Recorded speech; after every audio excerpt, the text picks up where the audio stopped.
Why you must read, beginner level. Why do I need to read in English? My students often ask me this. They think, I go to classes, I do my homework, I watch films in English. Why should I read books? Actually, reading is the best way to improve your English. I will tell you why. First, reading is very important now. In 2006, only 1 in 100 people went to university. Now, 7 in 100 people go to university. All jobs need more reading and writing than 100 years ago. This is true for everyone. It doesn't matter if you're an office worker or a mechanic. Second, reading will improve your speaking, writing, vocabulary and grammar better than any other way. It won't improve your listening, but it will improve your vocabulary. And when you have a better vocabulary, you can listen more easily, and improve your listening that way. In school, you probably read lots of English. You probably read boring textbooks and stories with exercises at the end.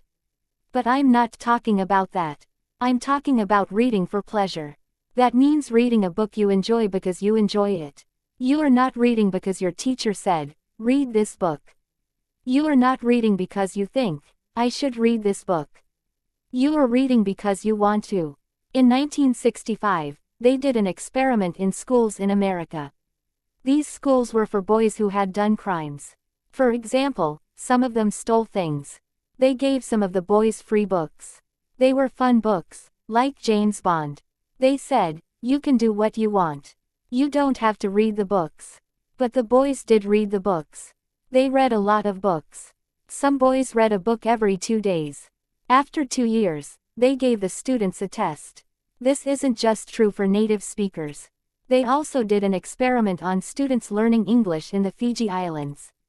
They used 3 ways to teach. The first way was normal English teaching. They did grammar classes, exercises and so on. The second way was reading in silence. The students read books in class. The third way was reading together. The teacher read books to the students. After 1 year, the 2 ways with reading were the best. They were much better than the students who did normal English classes. They did the experiment again in Singapore. There, the students who read in silence did very well. They did the best in grammar tests. Other students did grammar classes, but they did worse in grammar tests. In normal classes, we try to remember grammar and vocabulary. When we read, we learn them naturally.